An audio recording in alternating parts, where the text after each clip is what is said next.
Meron tinatawag na atonement. And then remission.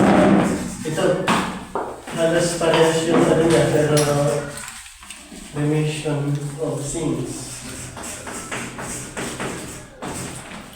Yan. So, pag sinasabing atonement, ito po ay ginagawa noon sa mga Israelites. Pag sila ay nagkasala, ay magkano sila ng sacrifice. So, ibig sabihin, before the death of Christ backward, time pass. So, ang atonement, ito po ay ginagawa ng mga Israel. Siyempre, yung mga Gentiles ay hindi sila inutusan na pag sila ay nagkasala ay mag-perform ng animal sacrifices. So, yung atonement ay specific na command ng Panginoon gagawin ng mga Israelites once a year. So ito pong atonement ay ginagawa ng Israel once a year. Kung titignan natin sa Leviticus chapter 16. So Leviticus chapter 16. Dito po sa start from number 6 to 10. 6 hanggang 10. So ito po yung pag ang Israel ay mayroong kasalanan. Okay? Ginagawa yung yung atonement. Sige, pakibasa.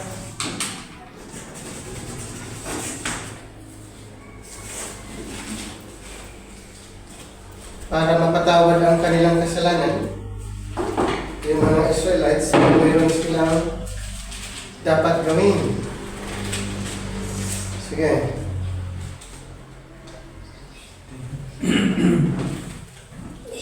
Start from 6 hanggang 10.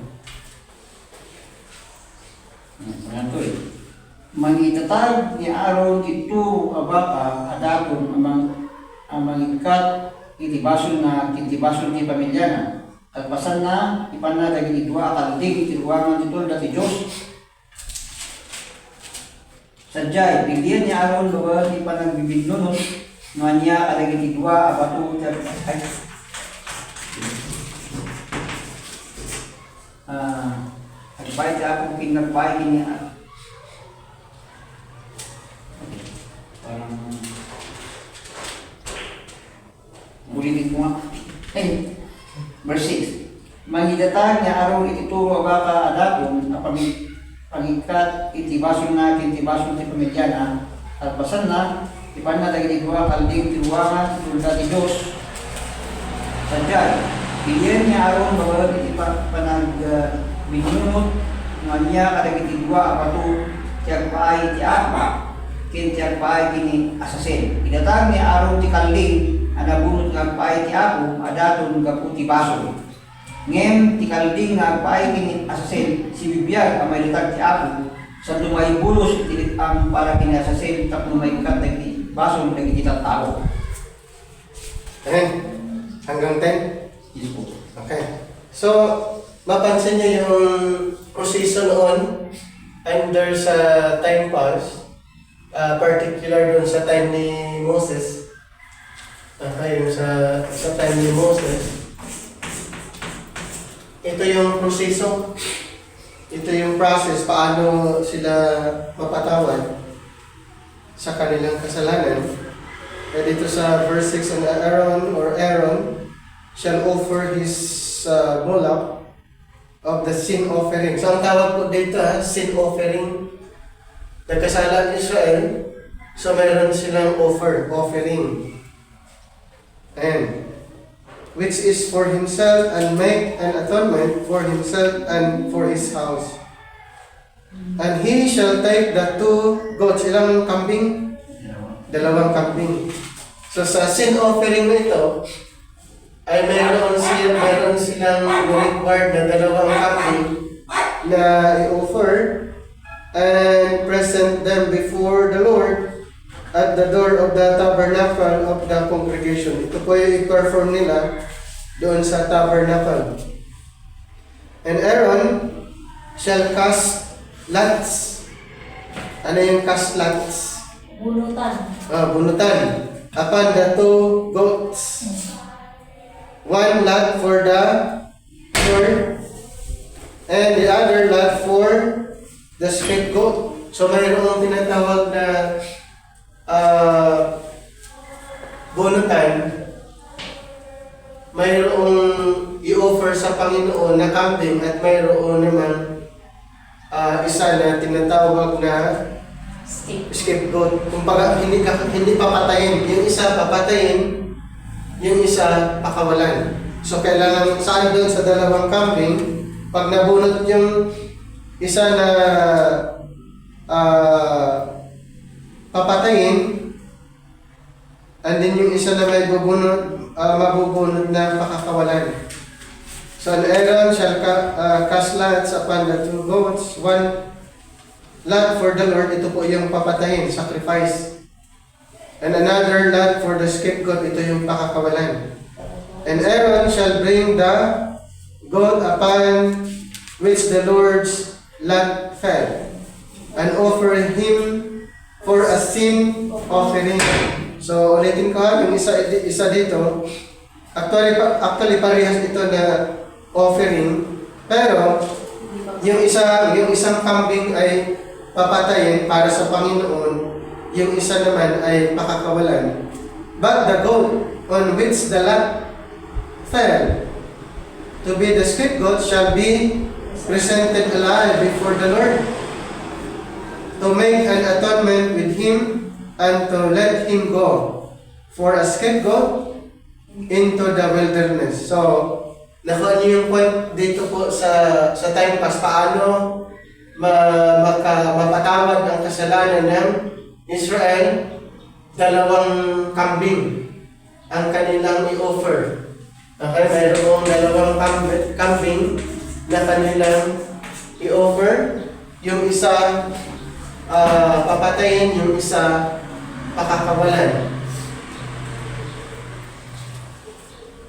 Then, dito sa verse 11, and Aaron shall bring the bullock of the sin offering, which is for himself, and shall make an atonement for himself and for his house, and shall kill the bullock of the sin offering, which is for himself. So, yun po yung isa na papatayin. And he shall take a censer full of burning coals of fire from of the altar before the Lord, and his hands full of sweet incense, beaten small, and bring it within the veil. And then, dito sa verse 20, actually yun yung issue, more on sin offering yan. Dito sa verse 20, and when he had made an end of reconciling the holy place and the tabernacle of the congregation, and the altar, he shall bring the live goat, and Aaron shall lay both his hands upon the head of the live goat. And ano po ang gagawin? And confess over him all the iniquities of the children of Israel. So, yung ulitin ko, yung isa ay iaalay yung pinatay na kambing. Yung isa ay dadalhin doon kay Aaron, and then ipatong yung kanyang kamay. Okay? Shall lay both his hands upon the head of the live goat. And then ang gagawin nila, confess over him all the iniquities of the children of Israel, and all their transgressions and all their sins, putting them upon the head of the goat, and shall send him away by the hands of fit man into the wilderness. Ang gagawin po, yung sa scapegoat, nila, ipatong yung kamay ni Aaron doon sa ulo ng kambing, and then i-confess yung lahat ng kasalanan ng Israel, and then yung kasalanan ng Israel saan mapupunta? Doon sa kambing. Okay, doon mapupunta sa kambing, then pakawalan yung kambing doon sa wilderness, dala-dala yung kasalanan ng bayang Israel. Ayan. So, yun po ay once a year. Once a year po yan ginagawa. Okay? Once a year ginagawa. And the goat shall bear upon him all their iniquities unto a land not inhabited, and he shall let go the goat in the wilderness. So, doon po nila dadalhin. At ang kasalanan ng mga Israel, dala ng kambing na yun sa wilderness. And Aaron shall come into the tabernacle of the congregation, and shall put off the linen garments which he put on when he went into the holy place. When he went into the holy place, and shall leave them there. Okay. So, ulitin ko po. Yung isang kambing ay iaalay. Ganun pa rin yung kasalanan ng Israel, ay yun yung proxy, kumbaga. Kaya yun yung tinatawag na proxy. Instead na parusahan ng Israel dahil sa kasalanan, yung may nag-sacrifice, yan yung kambing na isa.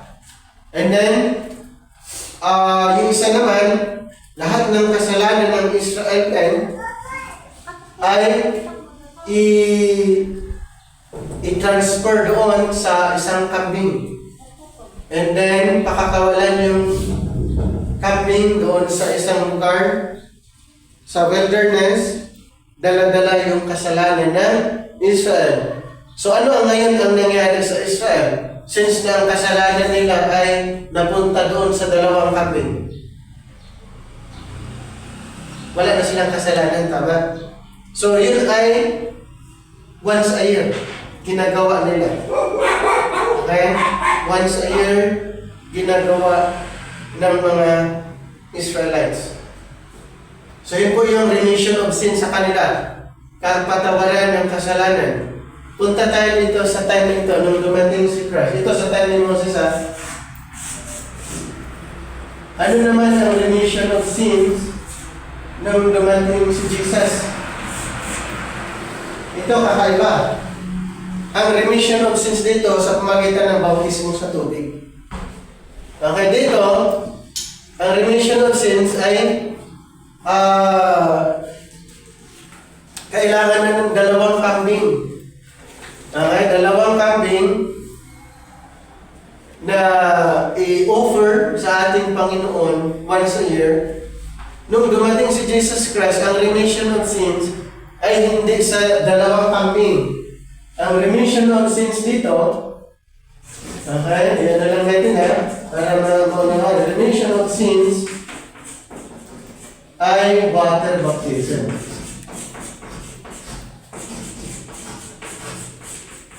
Okay, so water baptism, yung remission of sins, nung dumating ang ating Panginoon, at ito din ay ipinangaral ni John the Baptist.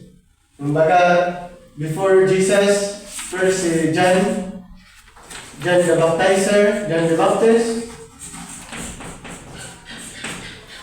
Ayan, sa time na ito. And then, yung mga 12 apostles, kumbaga, sila yung mga nag-perform. Yan,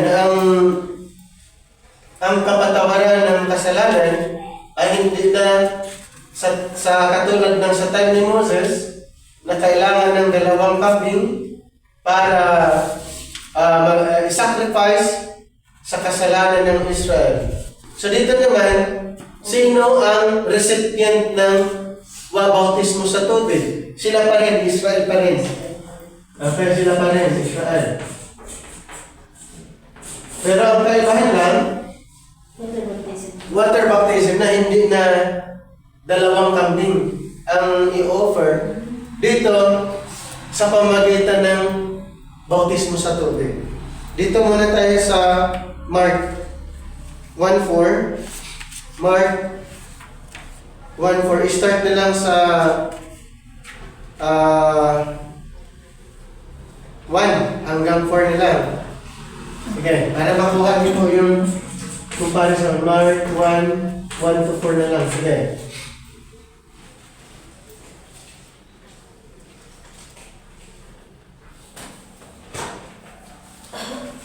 Sige po.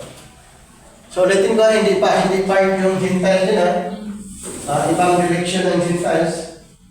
Kasi alam naman natin na ang program ng Panginoon ay more on nakafocus sa mga Israelites.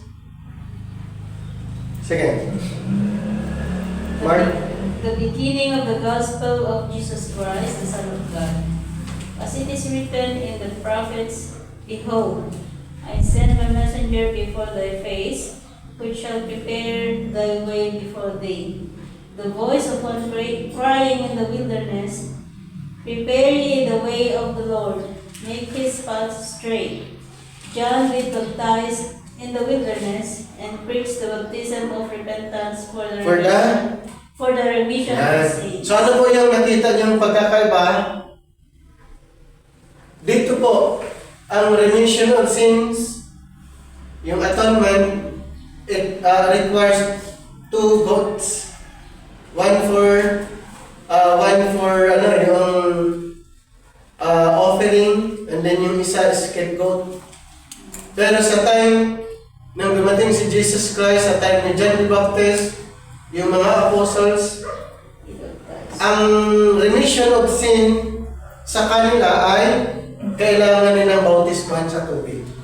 Okay, yun yung remission of sins. Kaya dito sa binasa natin, John did baptize in the wilderness and preach the baptism of repentance for the remission of sins. Idagdag natin yung sa Mateo, Mateo chapter 3. Si John the Baptist pa rin. Hanggang 6, Mateo 3:1 to 6.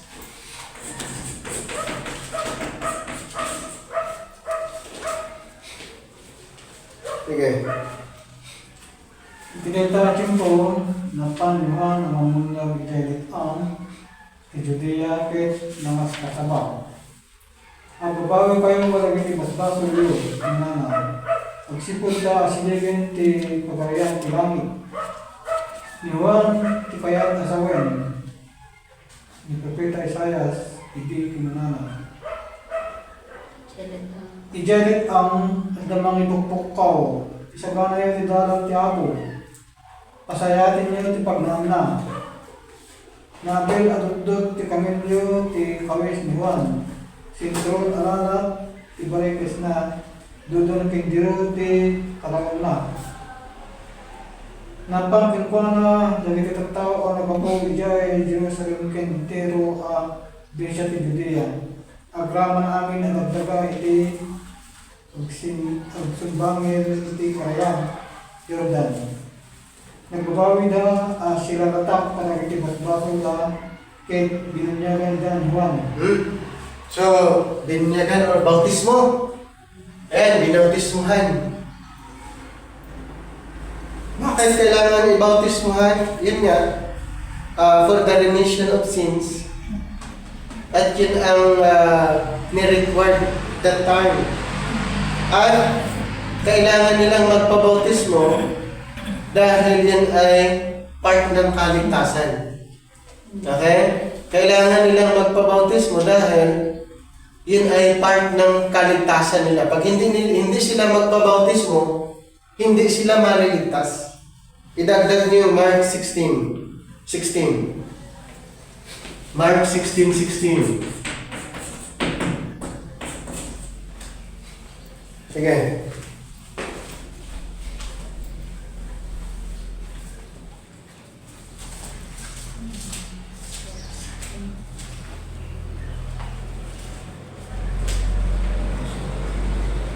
Lumasi din bunyagan may salatang to. Ngim tidi amati madusan to.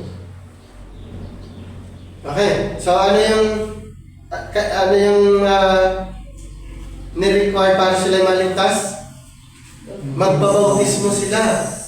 So, ibig sabihin, ang bautismo sa tubig mag-produce ng salvation. Yan. Ngayon, ituloy natin, nung after the death of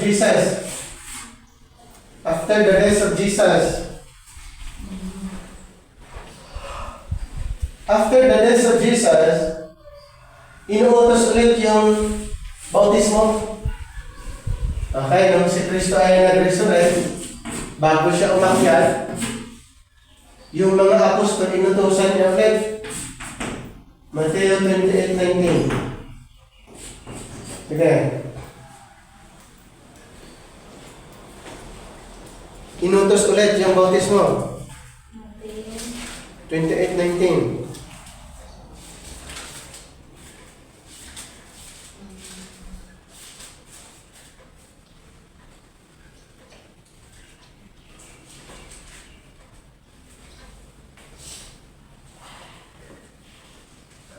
Sige. Inutosan yung mga apostles, ha? Yes. Jesus drew near and said to them, I have been given all authority in heaven and on earth. Go then to all peoples everywhere and make them my disciples, baptize them in the name of the Father, the Son, and the Holy Spirit. So, water baptism pa rin. Ayan, water baptism for the remission of sins. Okay? So, dyan naman ay mayroong idinagdag water baptism for the remission of sins. But dito sa Acts 2:38, Acts 2:38.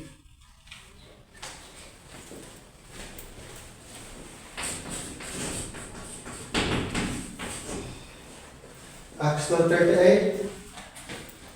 Ulitin ko, sino po yung audience nila dyan? Israel. Israel pa rin. Okay? Israel pa rin.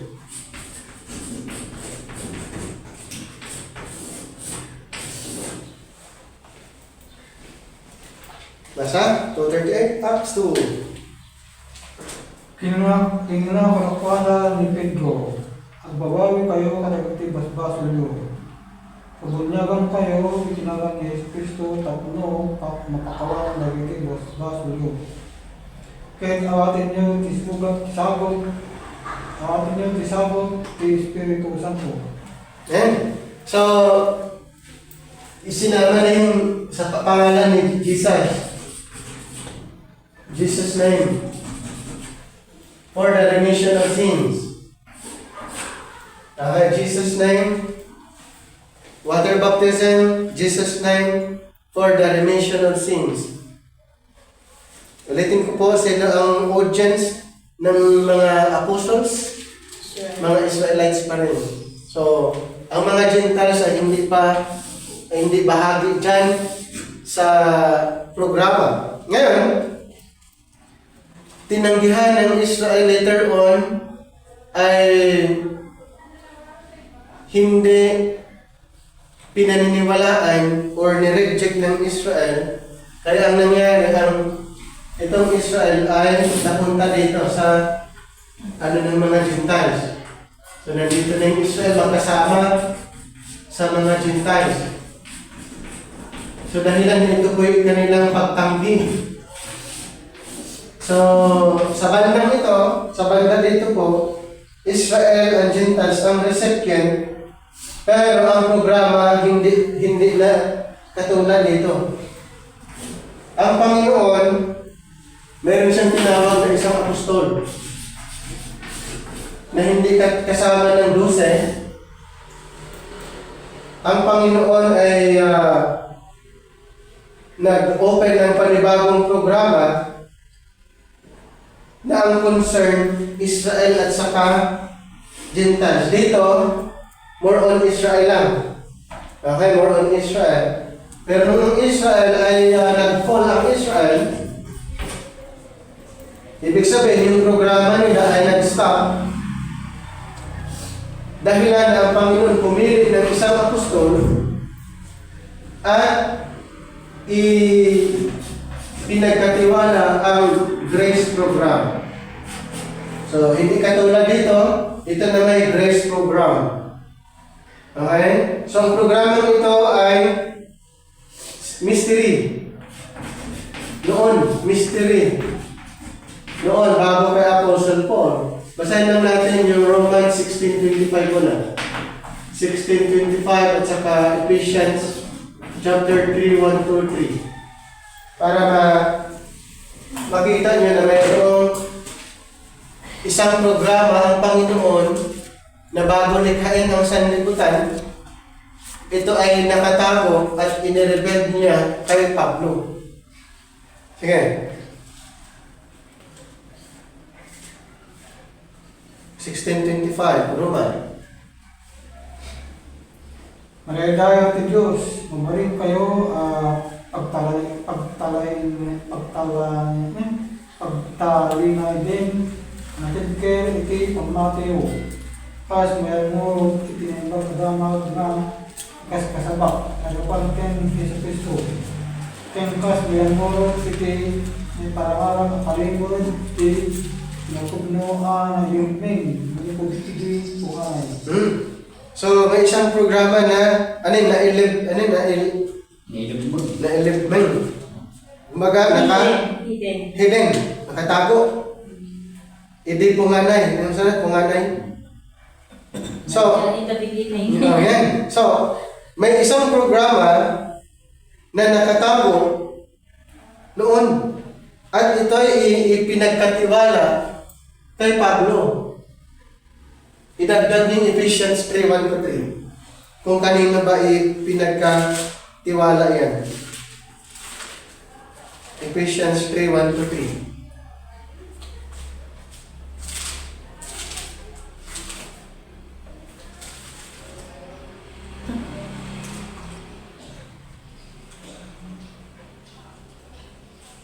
For these reasons, I, Paul, the prisoners of Christ Jesus, for the sake of you Gentiles, pray to God. Surely you have heard that God in His grace has given me this work to do for your good. God revealed His secret plan and make it known to me. I have written briefly about this. Alright. So, kanino ipinagkatiwala? Kay Pablo. For this cause I, Paul, the prisoner of Jesus Christ for you Gentiles, if ye have heard of the dispensation of the grace of God which is given me to your word, how that by revelation He made known unto me the mystery. So ito po yan. Ngayon, since na ang programa ito ay before the world, before the world, inireveal lang niya kay Pablo, parehas ba ang remission of sins? Kasi dito, ang remission of sins sa time ni Moses, kailangan ng dalawang kambing. Ialay sa Panginoon, yung isa patayin, yung isa pakawalan. Nung dumating si Jesus Christ, ipinapangaral ng mga apostol at maging si John the Baptist na ang remission of sin, ang kapatawaran ng kasalanan, ay bautismo sa tubig. And then, in-offer ulit nung ang Panginoon umakyat, bago siya umakyat, in-offer ulit niya sa mga apostol na ang remission of sin ay bautismo sa tubig sa pangalan ng Panginoong Hesus. Sa time ng grace, sa time ng programang ito, nung si Pablo ay tinawag na maging apostol, ano po ang remission of sins sa panahon ito? Okay, remission of sins or yung kapatawaran. Parehas ba? Tubig din ba ang gagamitin? Or yung dalawang kambing din ba ang kailangan? Hindi po. Yung blood na ng ating Panginoon. Ibig sabihin, sa time na ito, ang remission of sins, ang kapatawaran ng kasalanan, ay hindi sa tubig. Hindi sa bautismo sa tubig, hindi yung dalawang kambing na iaalay, kundi yung dugo na ni Kristo ang basihan para ang kasalanan ng tao ay mapatawad. Okay? Basahin natin ang Romans chapter 3, 24 hanggang 25. Sige. Being justified freely by His grace through the redemption that is in Christ Jesus, whom God hath set forth to be a propitiation through faith in His blood, to declare His righteousness for the remission of sins that are past, through the forbearance of God. So, okay. Napansin niyo, ang remission of sins, ang kapatawaran, hindi na sa tubig, tama? Doon na sa blood. Okay? Sa blood ng ating Panginoon. Blood of Jesus. Hindi sa pamagitan ng bautismo sa tubig, ang kapatawaran ng kasalanan ngayon, ang kapatawaran ay sa dugo na ng ating Panginoon. Okay? Nakuha niyo? Being justified freely by His grace through the redemption that is in Christ Jesus, whom God hath set forth to be a propitiation through faith in His blood, to declare His righteousness for the remission of sins. Hindi na po sa pamagitan ng tubig. Hindi na po sa pamagitan ng dalawang kambing para ang kasalanan ay mapatawad. Sa ngayon po, ang kasalanan ng lahat, Jews and Gentiles na ito. Kasi doon, ang bautismo sa tubig na required sa mga Israelites. Ang dalawang kambing na ni-require para mapatawad ang kasalanan sa mga Israel. Pero sa time na ito, hindi na po isang grupo lang. Ibig sabihin, yung pagkamatay ng Panginoon, yung kanyang dugo ay hindi lang sa isang grupo, kundi sa dalawang group of people, Israel and Gentiles, na mapatawad, magkaroon ng kapatawaran dahil sa ginawa ng Panginoon. Nakuha? Kaya si Pablo, siya yung apostol ng mga Hintil. Romans 11:13. Yung 12 apostol para sa 12 tribo ng Israel. So yung mga requirements dito sa time na ito ay sa kanila. Dahil ang mga Hintil, naging bahagi lang sa programa nung tinawag si Pablo na maging apostol sa ating mga Hintil. Hindi tayo kasama sa 12 tribo ng Israel, tayo po ay mga Hintil, at si Pablo ang apostol ng mga Hintil. Basa, Romans 11:13. Akisaw kita kada kayo ahintel. Ang tamay tapos tulak ka lang iti-hintel. Pagpanakit ko ti trabaho. Okay, so si Pablo ang apostol ng mga Hintil. Sino ba ang mga Hintil? Outside the 12 tribes of Israel, Hintil. Hindi tayo Israel, hindi tayo kasama sa 12 tribo ng Israel. Kung kasama tayo ng 12 tribo ng Israel, kailangan mag-offer ng dalawang kambing sa panahon ni Moses. Kailangan magbautismo sa tubig para mapatawad ang kasalanan. Kailangan sundin yung sinabi ng mga 12 apostol na magbabautismo sa tubig at sa pangalan ng Panginoong Hesus para mapatawad ang kasalanan. Pero ang mga Hintil hindi kasama o saklaw sa mga alituntunin ito. Ang Panginoon pumili ng apostol na si Pablo at ipinapangaral na ang kapatawaran ng kasalanan ay hindi katulad ng ni-required ng Panginoon sa mga Israel. Ang kapatawaran ng kasalanan ay sa pamamagitan ng dugo ni Kristo. Kaya si Pablo, sinabi niya, ako ay inutusan ng Panginoon, hindi katulad nila na mangbautismo. Basahin nyo, 1 Corinthians 1:17 hanggang 18.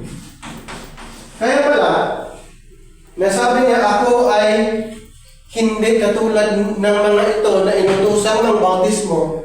Ako ay inutusan na hindi mang bautismo. Pakibasa. 1 Corinthians. Sanla may bawon ni Kristo tapno ang bunyaka.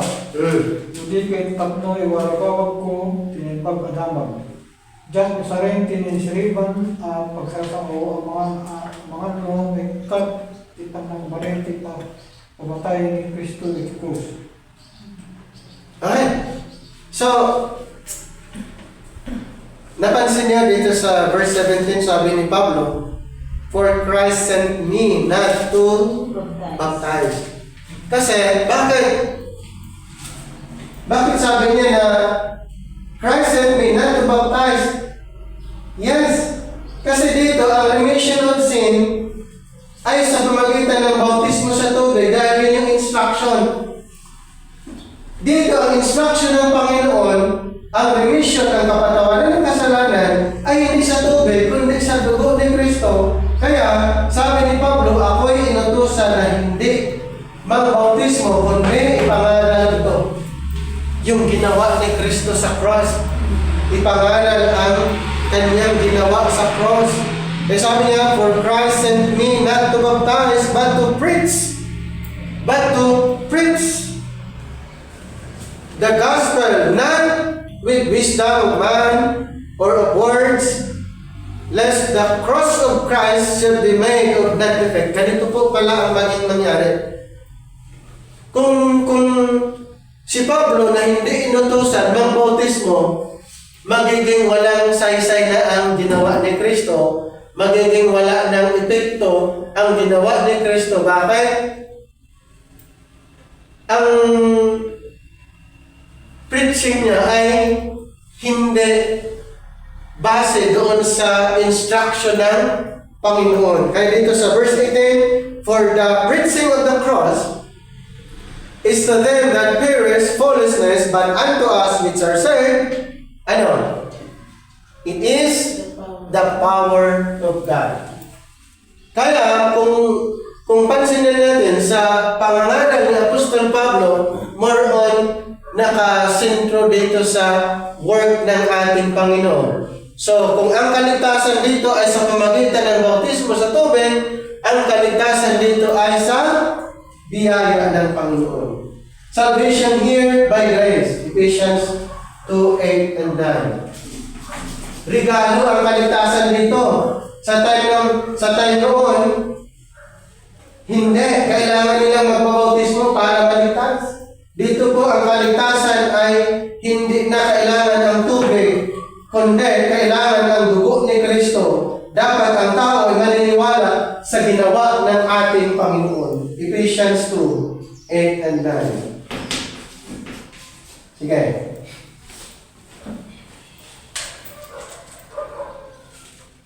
Basa? For by grace are ye saved through faith, and that not of yourselves. It is the gift of God, not of works, lest any man Ayun. boast. Ang linaw. For by grace are ye Saved. saved. Through Faith. sa time ng mga 12 apostol, ganun ba? Hindi. Hindi. Kailangan nilang magbautismo sa tubig para sila'y maligtas. Ang kaligtasan po sa time na ito, nung inireveal ang mystery kay Apostol Pablo, may isang programa ang Panginoon na nakalihim na ang proseso ng kaligtasan ay hindi katulad noon dahil ang kaligtasan dito ay regalo. Ang kaligtasan sa time na ito ay by grace. Hindi ang tao ang nag-perform para maligtas. Sino ang nag-perform? Jesus Si Jesus mismo ang nag-perform. Siya mismo ang gumawa. Ang part lang natin, paniwalaan yung ginawa niya sa cross, at ang tao siya po ay mapatawad. Okay? Kaya sabi niya, for by grace are ye saved through faith. Through faith in Christ's finished work. And that not of yourselves, it is the gift of God, not of works, lest any man should boast. So wala tayong dapat ipagmamalaki sa time na ito dahil ang kaligtasan ginawa ng Panginoon. Sa time dito po ang nag-perform, tao. Kaya nga, mapansin nyo dito sa binasa natin sa Leviticus, sino ang nag-perform? Parang Israel maligtas. Tao lang din, yung mga high priest. Okay? Dito, ganun lang din. Yung mga apostol, si John the Baptist, sila yung nag-perform para maligtas ang Israel. So, sino yung bautismuhan? Yung mga Israel, yung mga nag-repent na Israel. At ganun lang din, bago umakit ang Panginoon, inutusan yung mga apostol, bautismuhan yung mga Israel na nag-repent. And then later on, ang mga Israelites ay nag-fall dahil nireject nila yung offer. Ibig sabihin, yung programa nila ay temporary nag-stop at naging kasama sa mga hintel. Since na ang programa nila nag-stop, temporary, ang Panginoon nag-open ng panibagong programa at pinili niya si Apostol Pablo para ipagkatiwala doon ang programa na ang programa ito ay patungkol sa ginawa ng Panginoon sa cross. Kaya, ang remission of sins, ang kapatawaran ng kasalanan, kasama ang mga hintel, ay sa pamamagitan ng dugo na ni Kristo, hindi sa tubig. Walang kapangyarihan ang tubig para alisin ang kasalanan sa panahon ngayon. Dahil ang power ngayon ay nasa cross. The power of God unto salvation ay ang message or preaching of the cross. Ayon sa binasa natin sa 1 Corinthians 1:18, for the preaching of the cross is to them that perish foolishness, but unto us which are saved, it is the power of God. Okay?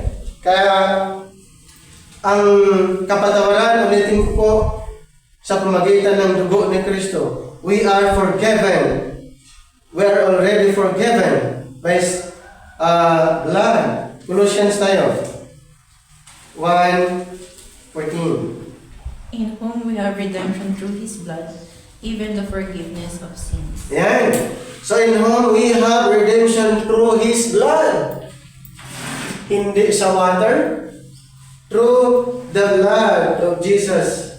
Colossians 1:14. Ano sa Ilocano yan? Magawain kay ko na nawayawayan tayo. Kahit nasa wen, pinakawas ni Diyos, lagi kay bago tayo. Oh? Oh, di ba? Through His blood. In whom we have redemption through His blood. Even the forgiveness of sins. Ganun din sa Ephesians 1:7. More on blood na ang issue dito. Dahil kay Apostol Pablo ibinagkatiwala yung programa at kung ano ang epekto sa ginawa ng ating Panginoon sa cross. Ephesians 1:7.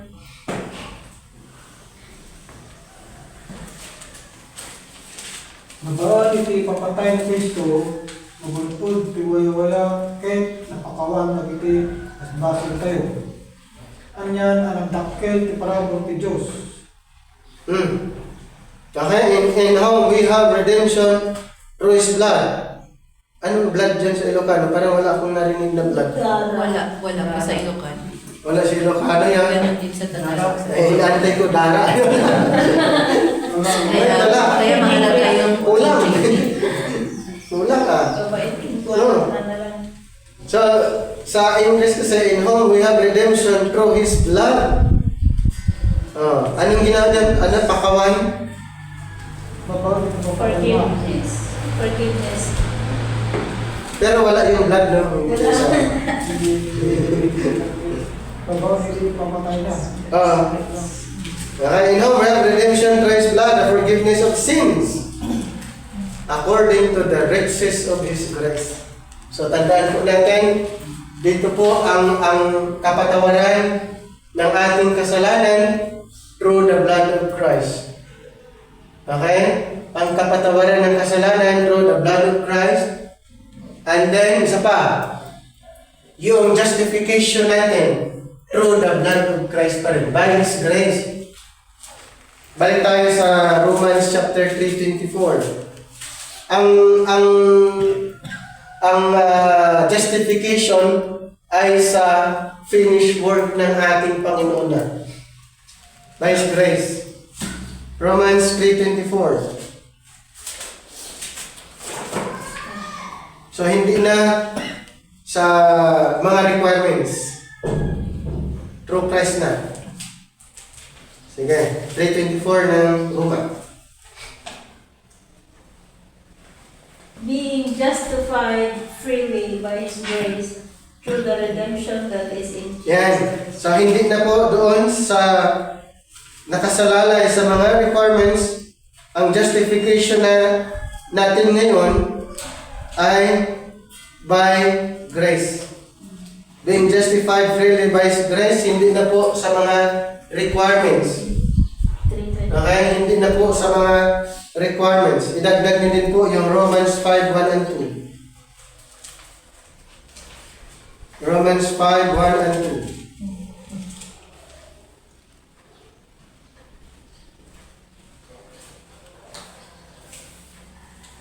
Romans 5:1-2.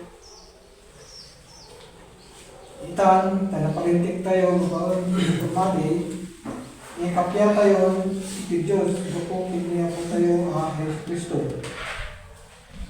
Naisig tayo, bawal ito pangmali, parabot si Diyos, kita ito yung tati, aklak-amin tayo. Sigagpo tayo marod, itinamnama ang may lanod tayo, tinayag ni Diyos. Okay? So, therefore, being justified by faith, we have peace with God. Faith in Christ's finished work for Him. We have peace with God through our Lord Jesus Christ, and by whom also we have access by faith into this grace wherein we stand, and rejoice in hope of the glory of God. So, dapat nating maunawaan na ang Panginoon ay mayroong programa. Pero sa kanyang programa ay hindi po pare-parehas ang dealings ng ating Panginoon. Katulad ng sa time ni Moses, ang remission of sins ay sa pamagitan ng pag-alay or offering, pag-alay ng 2 kambing. Yung isa ay papatayin for the Lord, yung isa naman ay scapegoat, pakawalan for the Lord. So yun po yung remission of sins, kapatawaran ng kasalanan ng mga Israelites. Nung dumating si Jesus at John the Baptist at yung mga apostles that time, ang remission or kapatawaran ng kasalanan ay hindi na po parehas sa panahon ni Moses, dahil ang kapatawaran ng kasalanan sa time nila ay kailangan nilang magpabautismo sa tubig. Okay? And then, nung umakyat ang ating Panginoon, inutusan ang mga apostol, ganun pa rin ang kapatawaran ng kasalanan para sila'y maligtas ay sa pamagitan ng bautismo sa tubig. And then, the first part ng Book of Acts, yun ay kanilang ginagawa ng mga apostles hanggang ito ay kanilang tinanggihan dahilan ang Israel ay nag-fall ang Israel. So, nung nag-fall ang Israel, ang salvation ay sent to the Gentiles. So, mayroong changes sa programa. Salvation ay sent to the Gentiles. So, ibig sabihin, hindi na parehas yung requirements pagdating dito po. Kasi, ang programa ng Israel ay temporary yung nag-stop dahil ang kaligtasan ay nasa mga hintel. Pakibasa mo na yung Acts 28 28, and then Romans 11, 11. Acts 28, 28 muna.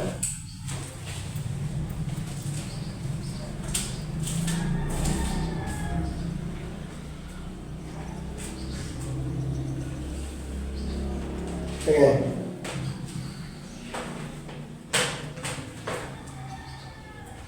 Igibo si Pablo.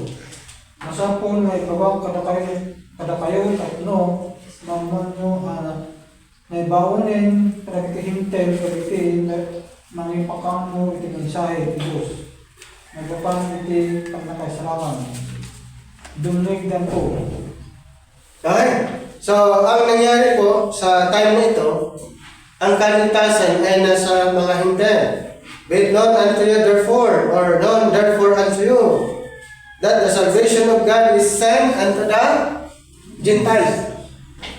The salvation of God is sent unto the Gentiles. So dito po, may changes sa programa. Kasi ang kaligtasan ay nasa mga Hintel. Romans 11:11. Pakibasa din.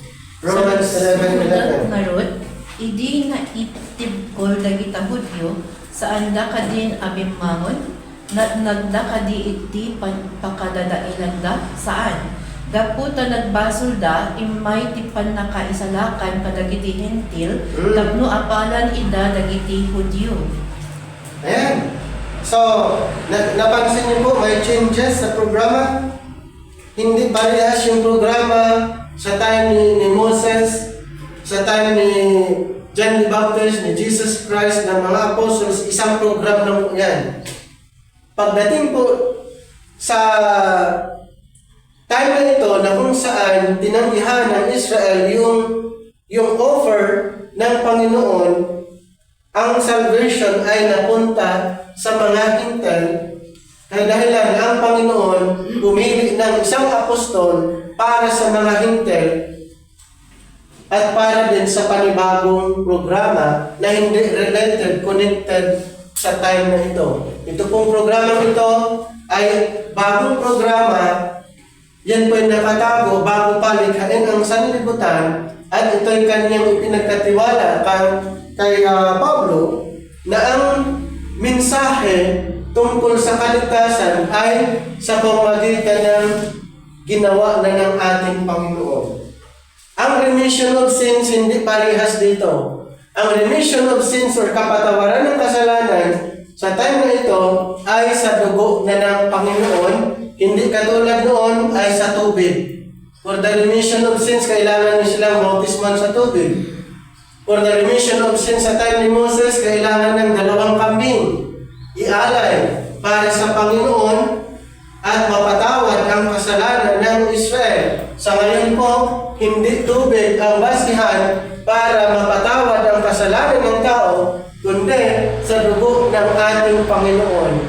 Doon, yun po ang basis para mapatawad ang kasalanan ng tao, maniwala sa ginawa ng ating Panginoong Hesukristo doon sa cross.